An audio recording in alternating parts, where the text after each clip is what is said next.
સૌને જય શ્રી કૃષ્ણ. જય શ્રી કૃષ્ણ ટીચર. આજે 20 માર્ચ મહિનાની 20 તારીખ એટલે વિશ્વ ચકલી દિવસ. વિશ્વ ચકલી દિવસના દિવસે ખૂબ સુંદર પુસ્તક જેનું નામ છે ઉડણ ચકલી અને જેના લેખક છે મીનાબેન મનસા બિલ્લીમોરા. એ મારા બેનપણી છે અને એમણે આજે ઉડણ ચકલી ભાગ 1 અને ઉડણ ચકલી ભાગ 2 નામના ખૂબ જ સુંદર 2 પુસ્તકો જેમાં ખૂબ સુંદર નાની નાની વાર્તાઓ છે એવા પુસ્તક મને ભેટ આપ્યા છે. તો આપણે સૌ એમાંથી એક વાર્તા સાંભળીશું અને મીનાબેનનો આપણે ખૂબ ખૂબ આભાર માનીશું. તમારા સૌ વતી હું બેનનો ખૂબ ખૂબ આભાર માનું છું. તો હવે એક વાર્તા હું તમને કહીશ જેનું નામ છે વાર્તાનું ઉડણ ચકલી. હવે એક હતો ચકો અને એક હતી ચક્કીબેન. ચક્કીબેન શું કરે? રસોઈ બનાવે ને ચક્કાભાઈ નોકરીએ જાય. ચક્કીબેન તો ચક્કોભાઈ આવે એટલે સરસ મજાની ગરમ ગરમ ખીચડી બનાવી રાખે અને ઘી સાથે ચક્કાભાઈને પીરસે. ચક્કાભાઈ તો ખીચડી ખાય અને મજા કરે. પણ રોજ ખીચડી ખાઈને ચક્કાભાઈ કંટાળી ગયા. એટલે ચક્કીબેનને કીધું કે ચક્કી આ શું તું રોજ ખીચડી બનાવે છે? કંઈક નવું તો બનાવ. અને પછી ચક્કીબેને પૂછ્યું કે શું નવું બનાવું? ત્યારે ચક્કાભાઈને પેલું લારી પર મળે તે મંચુરિયન યાદ આવ્યું. તમે પણ મંચુરિયન ખાવ છો ને?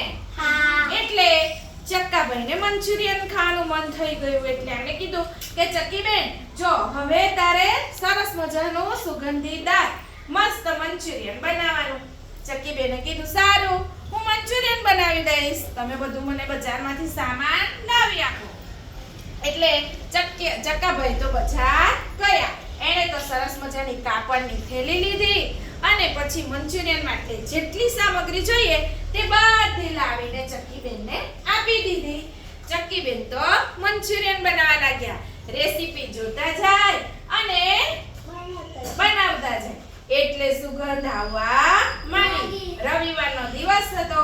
ચક્કાભાઈ પણ ઘરે જ હતા એટલે ચક્કાભાઈને તો પાણી મોંમાં આવવા માંડ્યું કે હવે તો સરસ મજાનું મંચુરિયન ખાવા મળશે. ચક્કીબેનને એટલામાં યાદ આવ્યું કે પાણી પૂરું થઈ ગયું છે એટલે ચક્કીબેન શું લેવા ગયા? પાણી લેવા ગયા.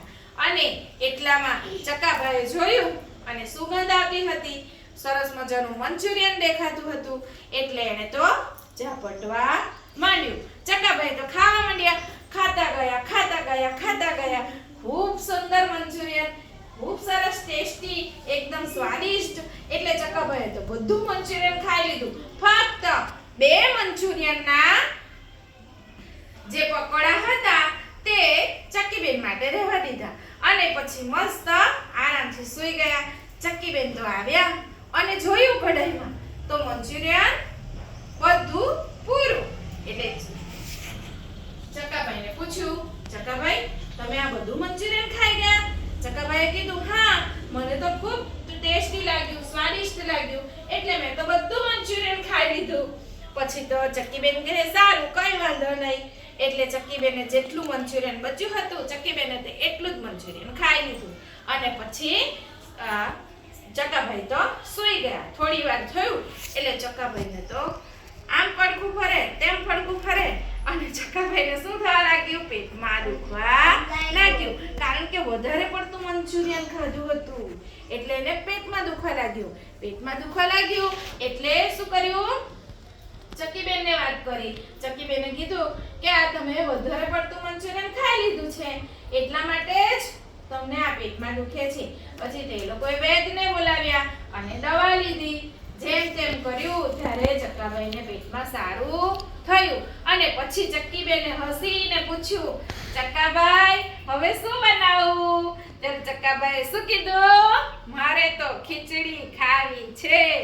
એટલે જે બાપ દાદાના સમયથી હલકી પચે તેવી ખીચડી ચક્કીબેને બનાવી. બંને ચક્કો અને ચક્કી ખાધું પીધું ને મજા કરી. તો સરસ મજાની વાર્તા છે ને. આપણે પણ શું ખાવું જોઈએ? બહારનું લારી પર મળતું હલકી કક્ષાનું જે ખાવાની વસ્તુ છે એ ન ખાવું જોઈએ. અને આપણે પણ ખીચડી રોટલી શાક એ બધું જે ઘરમાં મમ્મી સરસ મજાનું બનાવે છે તે જ ખાવું જોઈએ. જો ચક્કા અને ચક્કી બેનનું કેટલું સરસ મજાનું ચિત્ર પણ અહીં આપેલું છે. બંને જણા ખીચડી ખાય છે, મજા કરે છે અને રાજી રાજી થાય છે. તો તમને બધાને વાર્તા ગમી ને? તો મીનાબેન પટેલે ખૂબ સુંદર મજાની એવી નાની નાની વાર્તાઓ મૂકી છે તે હું તમને દરરોજ એક એક વાર્તા